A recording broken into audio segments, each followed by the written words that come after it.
آنسو چلتے ہیں وہاں رب کی رحمت اترتی ہے.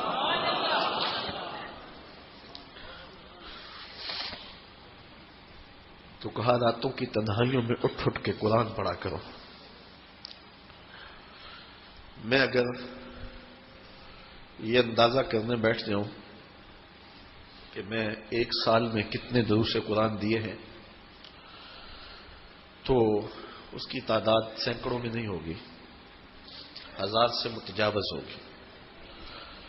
اور اگر میں کہوں کہ میں کتنے دروس آپ تک پہنچا چکا ہوں ان کی تعداد بھی ہزاروں تک ہوگی.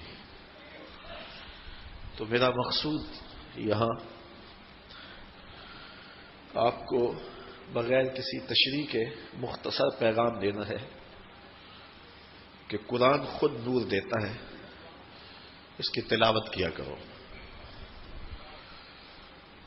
ایک حدیث ہے، جب میں نے پہلی بار پڑھی تھی تو میرے اوپر ایک کپ کپی طاری ہو گئی اور وہ لمحے دوبارہ تو نہیں اس انداز سے مل سکے، لیکن جب بھی میں پڑھتا ہوں ایک حظ ملتا ہے. فرمایا قرآن یہ اللہ کی وہ لٹکتی ہوئی رسی ہے جس کا ایک سرا تمہارے ہاتھ میں ہے اور دوسرا سرا تمہارے رب کے ہاتھ میں. کرنٹ لگتا ہے کہ یہ وہ قرآن ہے جس کا ایک سرا رب کے ہاتھ میں ہے تو دوسرا سرا تمہارے ہاتھ میں ہے. یہ جو لائٹیں جل رہی ہیں، یہ کنیکشن کا ایک سرا یہاں ہے تو دوسرا منگلہ میں ہے، تو یہاں بھی اجالے آ رہے ہیں. تو کہا قرآن ڈائریکٹ فیض دے گا، قرآن ڈائریکٹ نور دے گا. علامہ اقبال نے اپنے ایک ملنے والے کو خط لکھا، کہا ترجمہ نہیں بھی آتا تو پھر بھی تلاوت کرو، خالی تلاوت کرنے والے کے قلب کا تعلق حضور کے دل سے جڑ جاتا. تو کہا کہ ذکر سے مراد قرآن مجید کی تلاوت ہے. سیارہ ڈائجسٹ کا ایک قرآن نمبر چھپا تھا، اس میں ایک شخص کی کہانی لکھی تھی کہ قبر کھودتے اس کی قبر کھل گئی. لوگوں نے دیکھا کہ قبر میں روشنی ہے اور کفن بھی میلا نہیں ہوا، اور وہاں گلاب اگے ہوئے ہیں جس کی خوشبو سے ماحول میں عطر پھیلا ہے.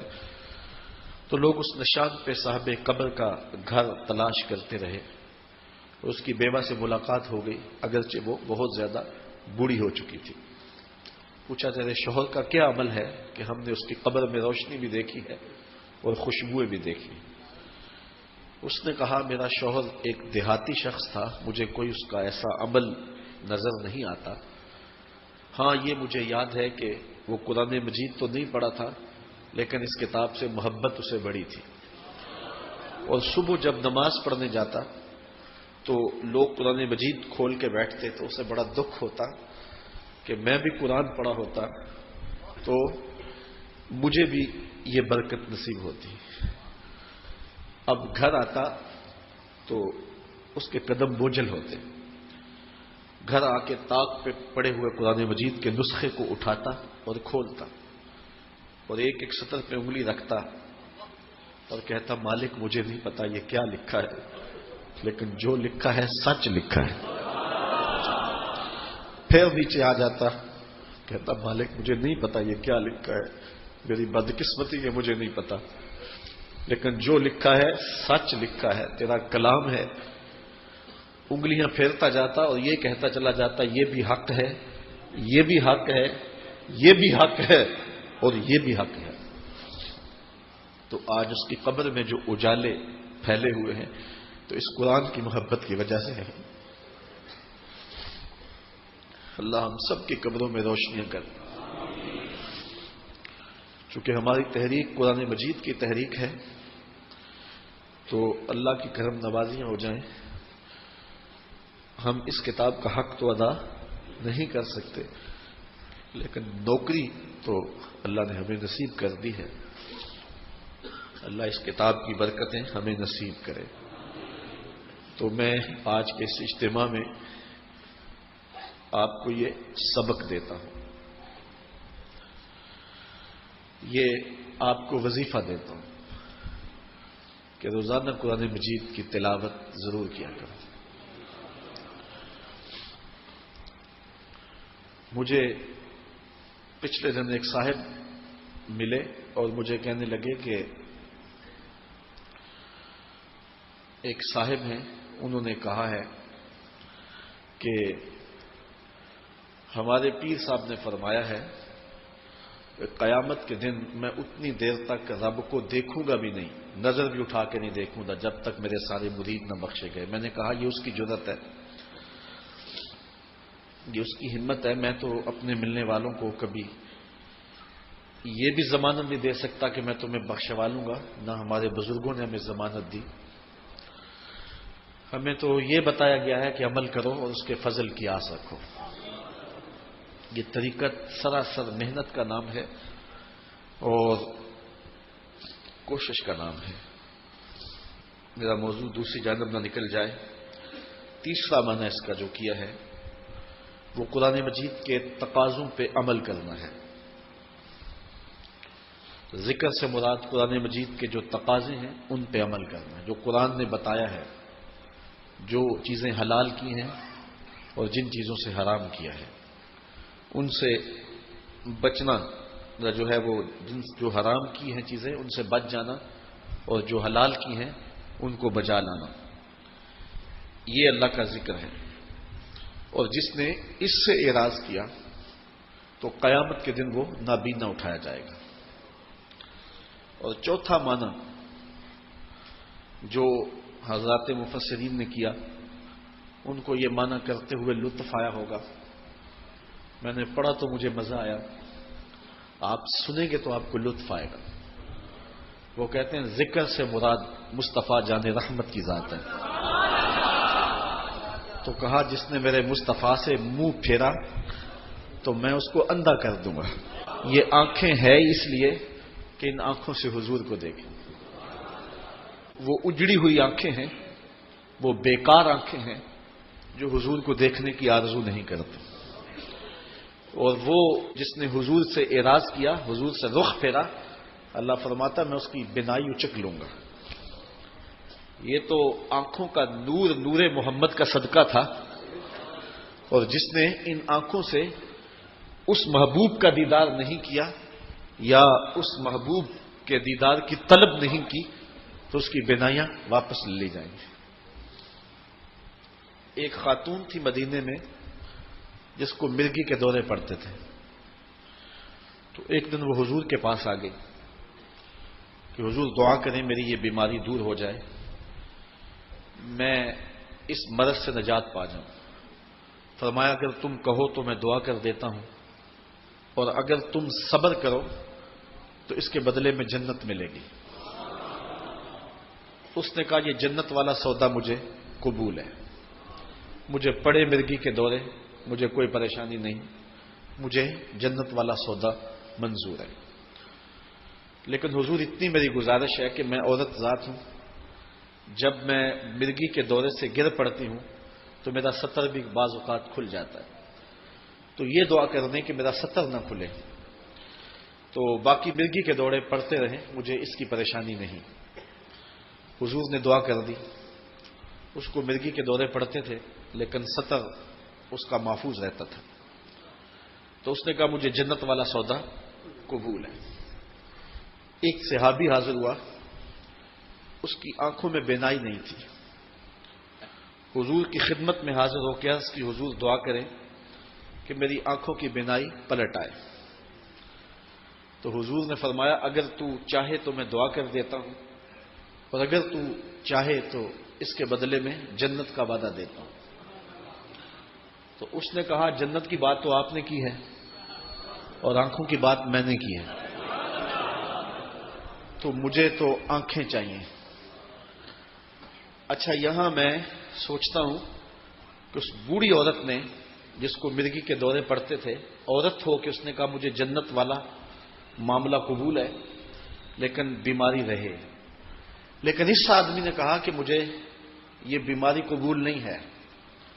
تو اس نے کیوں اس عورت جتنا حوصلہ نہ کیا تو جو میرے اندر بات آئی وہ یہ تھی کہ اس نے کہا مجھے آنکھیں ملے نا تو میں آپ کا دیدار کروں، اور آپ کا دیدار کروں گا تو جنت بھی مل جائے گی۔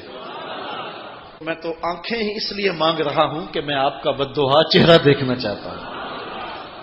تو کہا کہ ذکر سے مراد مصطفیٰ کریم ہیں جنہوں نے حضور سے رخ پھیرا، اللہ فرماتا میں اندھا کر دوں گا۔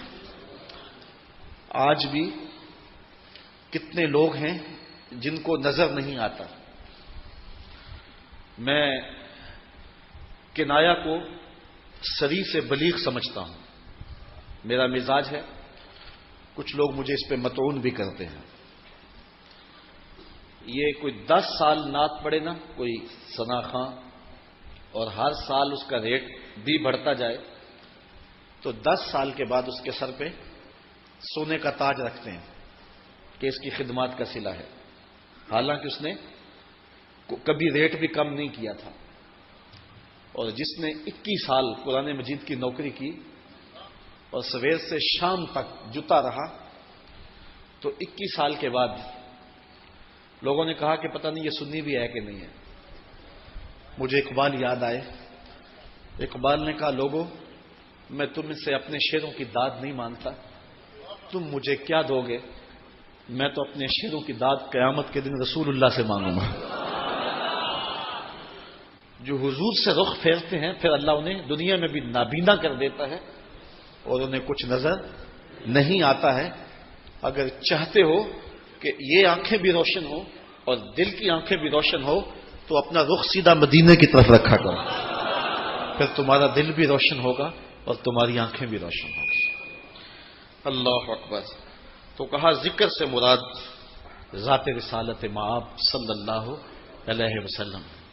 تو اگر کسی نے، کسی بدبخت نے حضور سے رخ پھیر لیا تو پھر وہ کسی کام کاج کا نہ رہا، قیامت کے دن اس کو اللہ تعالیٰ نابینا اٹھائے گا۔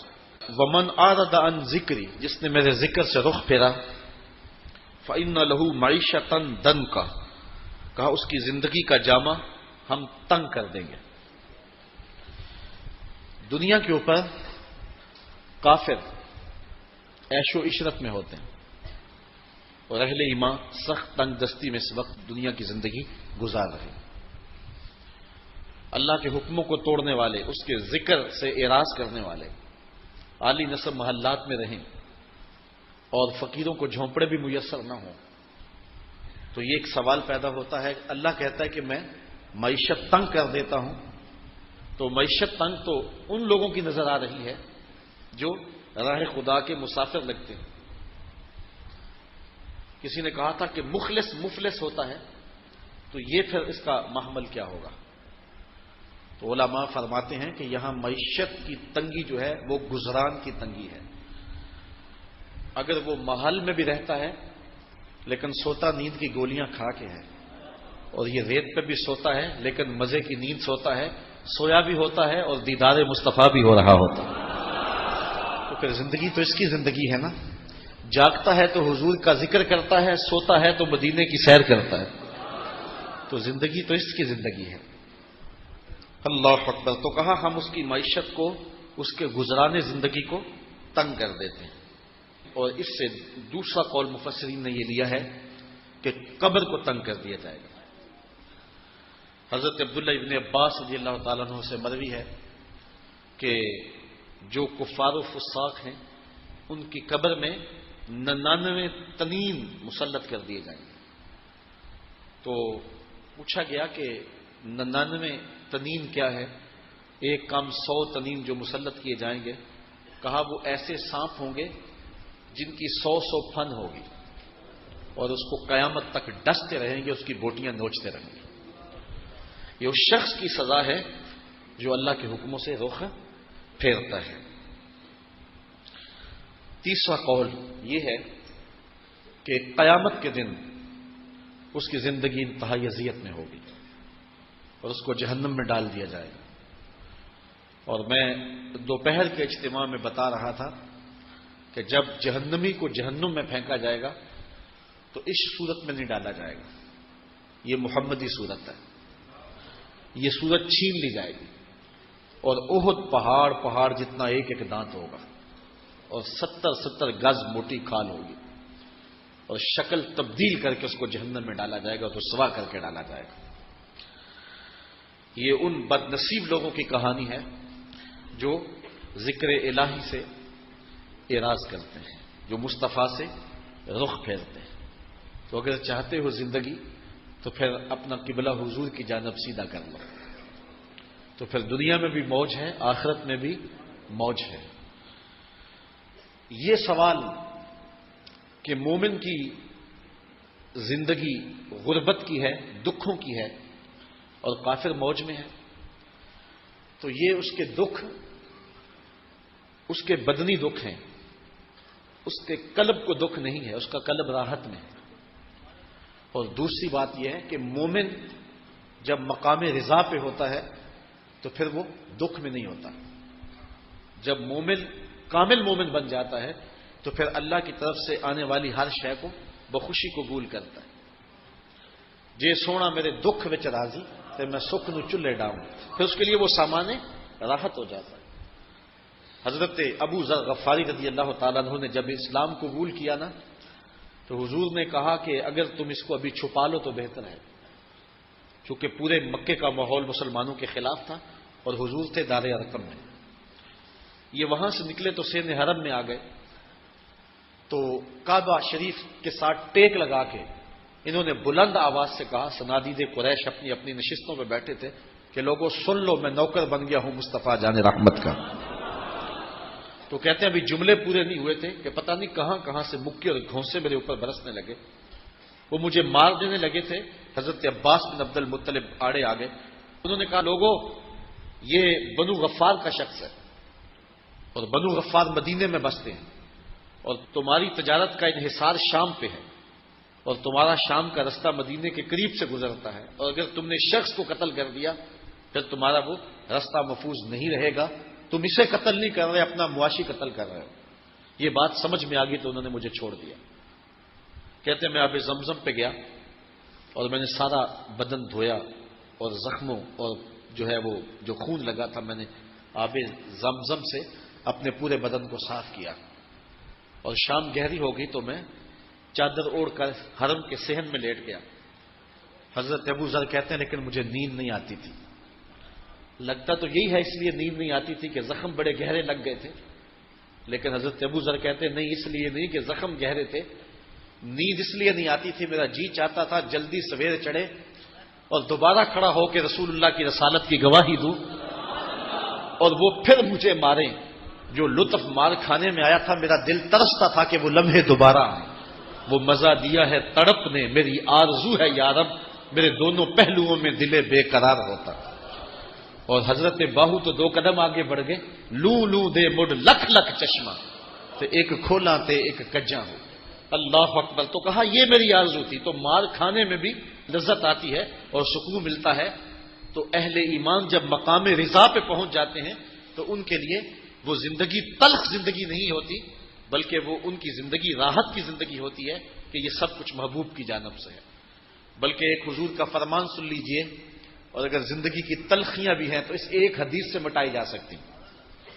آج بجلی نہیں ہے، لوڈ شیڈنگ ہے، آج گیس نہیں ہے، معاشی بحران ہے، گھر گھر مصیبت کھڑی ہے، آج ہر بندہ پریشان ہے، لیکن ایک حدیث سن لیں، یہ ٹینشن فری حدیث ہے۔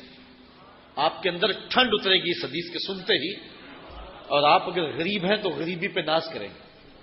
میرے رسول نے ارشاد فرمایا، سید علی المرتضیٰ فرماتے ہیں، جو اللہ کے دیے گئے تھوڑے رزق پہ راضی ہو گیا، اللہ قیامت کے دن اس کے تھوڑے عملوں پہ راضی ہو جائے گا۔ کہ میرے بندے، تو بندہ ہو کے تجھے 3 وقت کا کھانا چاہیے تھا، تجھے بچوں کے لیے دوا چاہیے تھی، سردی گرمی کا لباس چاہیے تھا، تجھے گھر کی دہلیز پہ بوڑھی ہونے والی بیٹی کا جہیز چاہیے تھا، لیکن اس کے باوجود تو میرے پہ راضی ہو گیا کہ میرے اللہ نے مجھے اتنا دیا، میں اس پہ واہ خوش ہوں۔ تو کہا اگر تو اللہ کے دیے پہ راضی ہو گیا، تجھے تو ضرورت تھی پھر بھی راضی ہو گیا، مجھے تو تیرے عملوں کی لوڑ بھی نہیں ہے نا۔ تو کہا جو اللہ کے دیے گئے تھوڑے رزق پہ راضی ہو گیا، اللہ قیامت کے دن اس کے تھوڑے عملوں پہ راضی ہو جائے گا۔ اللہ اکبر۔ تو کہا ہم اس کی معیشت کو تنگ کر دیتے ہیں، یہ وہ بد نصیب ہے، وہ بدبخت ہے جو اللہ کی آیتوں کا انکار کرتا ہے۔ وَنَحْشُرُهُ يَوْمَ الْقِيَامَةِ أَعْمَى، اور قیامت کے دن اس کو نابینا اٹھایا جائے گا، اس کی آنکھوں میں روشنی نہیں ہوگی۔ اللہ اکبر۔ یہاں بھی مفسرین نے بات کی ہے کہ نامہ اعمال تو وہ کھولیں گے اور اس میں اپنے اعمال بد پڑیں گے، تو پھر نابینا کیسے ہوں گے؟ تو اس کا ایک جواب یہ دیا انہوں نے کہ عمل حجت ہوں گے، یعنی آج چمک چمک کے باتیں کرتے ہیں، اپنے کفر پہ اور اپنے عصیان پہ اور اپنے گناہوں پہ دلیلیں گھڑتے ہیں۔ ایک آپ بے نمازی سے پوچھ لیں تو وہ بھی کوئی دلیل دے دے گا، آپ ایک شرابی سے پوچھیں تو وہ بھی کوئی بات کرے گا آگے سے، آپ کو چپ کرا دے گا، اور کچھ نہیں ہوگا تو داڑھی کا تانا دے دے گا، امامے کا تانا دے دے گا۔ لیکن یہ دلیلیں اس دنیا پہ چلتی ہیں، بڑے شعلہ نوا خطیب ہوتے ہیں، لیکن جب جج کے سامنے جاتے ہیں تو پبلتیاں بند ہو جاتی ہیں۔ تو اللہ تعالیٰ جل شانہ کے حضور جب پیش ہوں گے تو اس وقت دلیلیں مٹ جائیں گی۔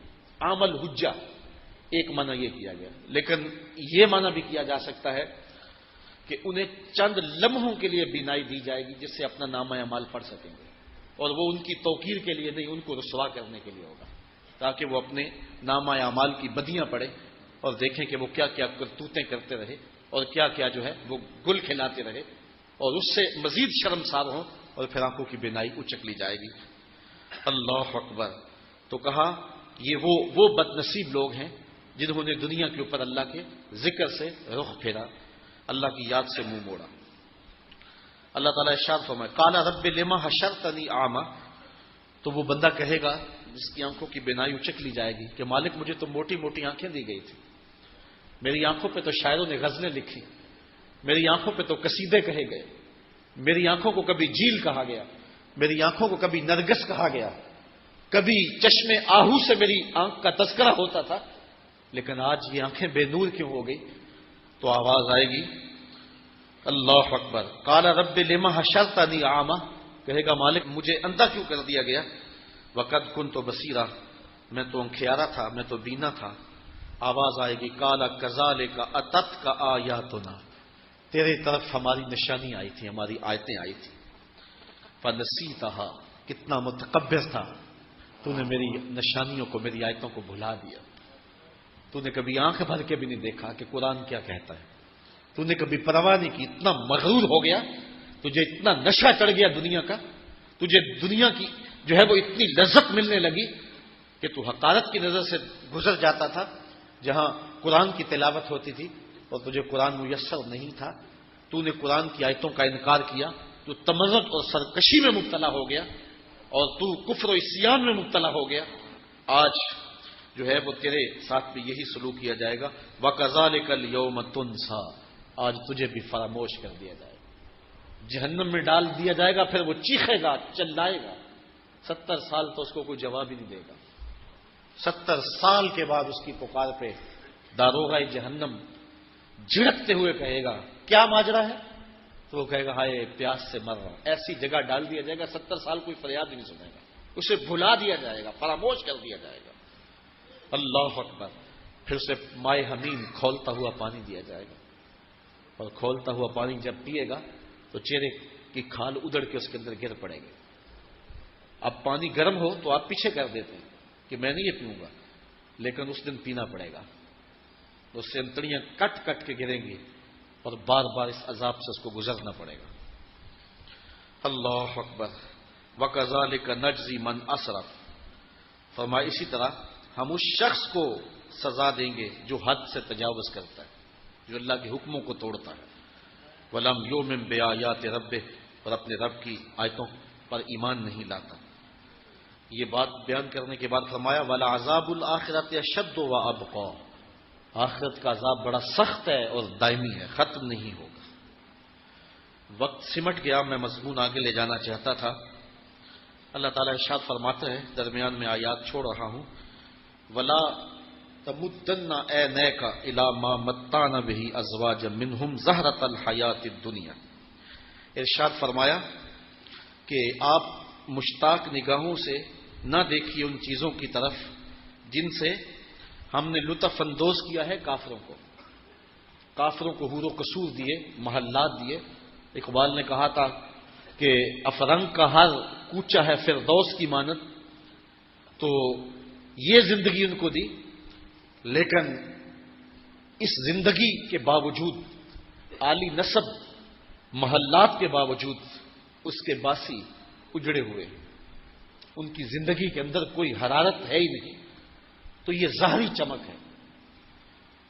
میں ایک لمبی مسافت سے تھکا ہوا تھا، میرے کان میں آ کر کسی نے سرگوشی کی کہ اگر آپ چاہیں تو ہم آپ کو وہاں لے چلیں جہاں علامہ اقبال نے اپنی زندگی کا ایک وقت گزارا ہے۔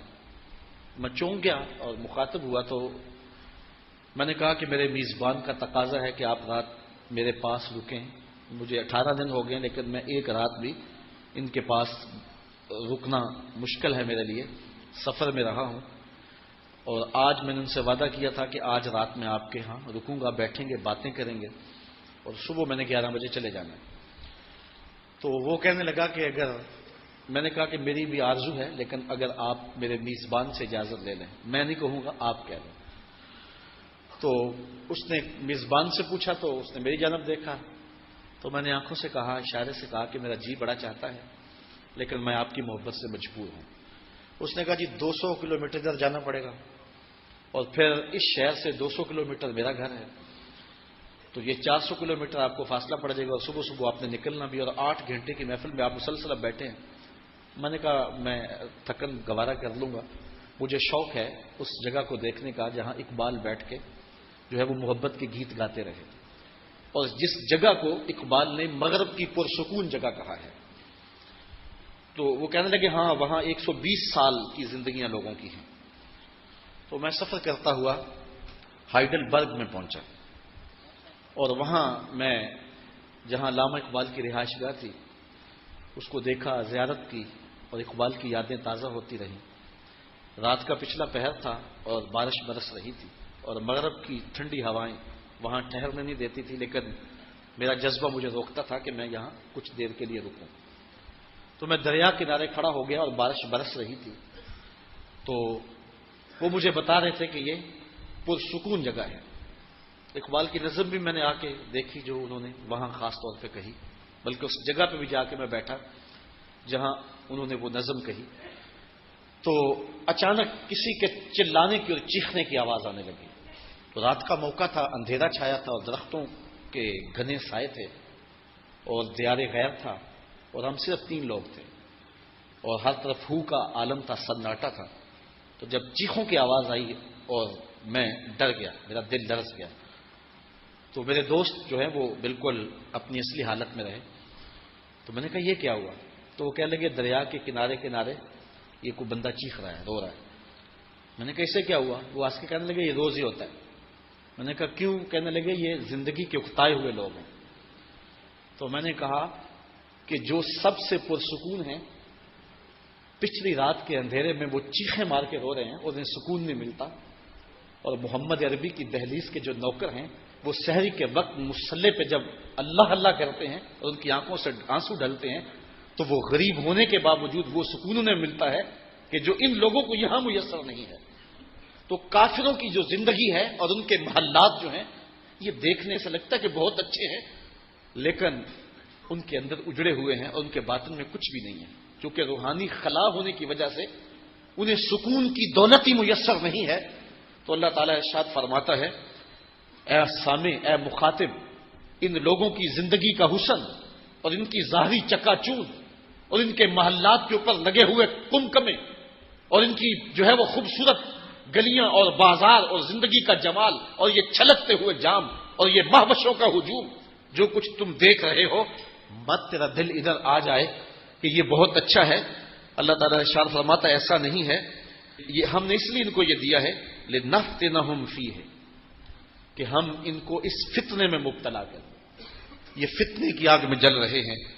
وَرِزْقُ رَبِّكَ خَيْرٌ وَأَبْقَىٰ، اور تیرے رب کا جو رزق تیرے لیے مقسوم ہے وہ بہتر بھی ہے اور دائمی بھی ہے۔ اور مفسرین نے فرمایا اس رزق سے مراد جنت ہے، کہ اس کوچہ یا فرنگ کو دیکھ کر کے، یہ دنیاوی چکا چوند کو دیکھ کر کے تیرا دل ادھر مائل نہ ہو جائے، اپنے آپ کو جو ہے وہ مصطفیٰ کریم کی چوکھٹ پہ لے آ، اور تیرے لیے رب نے جنت تیار کر رکھی ہے۔ وَأْمُرْ أَهْلَكَ بِالصَّلَاةِ، اور اپنے اہل خانہ کو نماز کا حکم دے۔ وَاسْتَبِرْ عَلَيْهَا، اور خود بھی اس پر پابند رہ۔ لَا نَسْأَلُكَ رِزْقًا، ہم آپ سے روزی نہیں مانگتے۔ نَحْنُ نَرْزُقُكَ، ہم آپ کو روزی دیتے ہیں۔ وَالْعَاقِبَةُ لِلتَّقْوَىٰ، اچھا انجام پرہیزگاروں کا ہی ہے۔ یہاں بہت کچھ لکھا مفسرین نے، لیکن ایک بات مجھے بہت اچھی لگی۔ تو اللہ تعالیٰ ارشاد فرماتا ہے، ذرا اس پہ توجہ کریں، یہ لاہ عمل ہے کہ یہ کافروں کی چکا چوند اور یہ ان کی زندگی کے ظاہری حسن و جمال اور ان کی زندگی کی جو چمک دمک ہے، اس کی طرف مشتاق نگاہوں سے نہ دیکھیں۔ یہ آزمائش ہے ان کی، اور رزق اللہ کے ہاں ہے، اور وہ جنت ہے۔ تیری نظر میں جنت کا نقشہ ہو تو کوچہ افرنگ کیا ہے، تو تو ادھر دھیان رکھ۔ اب آگے فرمایا وَأْمُرْ أَهْلَكَ بِالصَّلَاةِ، اور اپنی اولاد کو نماز کا حکم دے اور خود بھی اس پہ پابند رہے۔ تو یہاں ایک مفسر نے بڑی خوبصورت بات کہہ دی، اس نے کہا کہ جب دنیاوی چکا چوند کی طرف نظر بڑھنے لگے تو اس وقت نماز پڑھنے لگ جاؤ، تو دل رب کی طرف لگ جائے گا اور وہ منظر نگاہوں سے ہٹ جائے گا۔ تو آج کے زمانے میں ہر شخص اس ظاہری چکا چوند کی طرف بڑھ رہا ہے۔ ہر نوجوان ہاتھ میں یہ آرزو لیے کھڑا ہے کہ میں اڑ کے یورپ چلا جاؤں اور میں دنیا کی رنگینیوں میں کھو جاؤں۔ آج ماں باپ بھی دعائیں مانگتے ہیں ہمارے پاس کثرت کے ساتھ، لوگ اس لیے دعائیں کروانے آتے ہیں کہ بچے کا ویزا لگ جائے اور وہ بیرون ملک چلا جائے۔ لیکن میں ایک ماں کی کہانی بھی سناتا ہوں کہ اس نے اپنے بیٹے کو میرے پاس 2 مہینے کے لیے بھیجا کہ مجبور کر دیا ہے اس کو بیرون ملک جانے کے لیے، میں ڈرتی ہوں کہ اس کی نظر وہاں بھٹک نہ جائے اور وہاں آوارہ نہ ہو جائے، تو 2 ماہ آپ اپنے پاس اسے رکھیں۔ اگر آپ مجھے گارنٹی دیں کہ یہ بچہ وہاں جا کر کے دین سے گرفت کمزور نہیں کرے گا تو پھر میں اس کو یورپ بھیجنے کی اجازت دیتی ہوں، ورنہ میں اپنے بیٹے کو نہیں جانے دوں گی۔ تو وہ 2 ماہ میرے ساتھ رہا، تو میں نے اس کی ماں کو کہا کہ میں ضمانت تو نہیں دے سکتا، لیکن مجھے امید ہے کہ اس کے سینے میں قرآن کا نور اتر گیا ہے۔ تو وہ لڑکا چلا گیا اور وہاں کچھ عرصہ اس نے گزارا، لیکن وہ خود ہی بھاگ آیا، کہنے لگا یہاں دل نہیں لگ رہا، اور پھر وہ یہاں آ کر اس نے کاروبار کیا۔ اللہ تعالیٰ نے اس کو اس کاروبار میں عزت عطا کر دی۔ تو آج جب رخ انسانوں کے ادھر مڑے ہوئے ہیں تو والدین کی یہ ذمہ داری ہے کہ وہ اپنی اولاد کو نماز کا حکم دے۔ جب یہ آیت کریمہ اتری تھی تو حضور روزانہ حضرت فاطمہ کے دروازے پہ دستک دیتے تھے اور الصلاۃ الصلاۃ کہتے تھے، اور حضرت علی المرتضیٰ کو اور سیدہ فاطمہ کو نماز کے لیے اٹھاتے تھے۔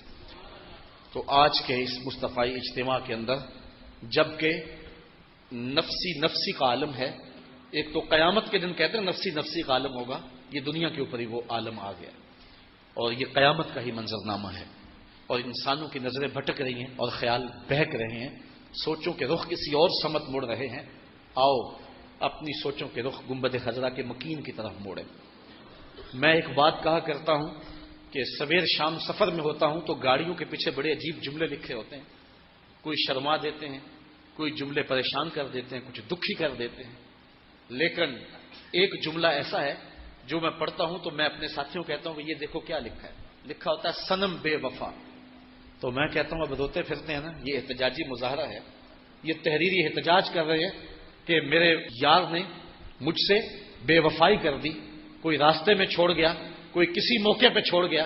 میں نے کہا ان نے دوستی اس سے لگائی جس نے بے وفائی کر دی۔ آؤ میں تمہیں ایک در کا پتہ بتاؤں، جو ہاتھ پکڑتا ہے تو حشر میں نہیں چھوڑتا، پھر حشر میں بھی وہ ہاتھ نہیں چھوڑتا، تو اپنی دل کا رشتہ اس آقا سے جوڑ لو۔ آؤ اقبال کے سارے کلام کو نچوڑیں اور رس نکالیں اور دیکھیں کیا نکلتا ہے۔ کی محمد سے وفا تو نے تو ہم تیرے ہیں، یہ جہاں چیز ہے کیا لوح و قلم تیرے ہیں۔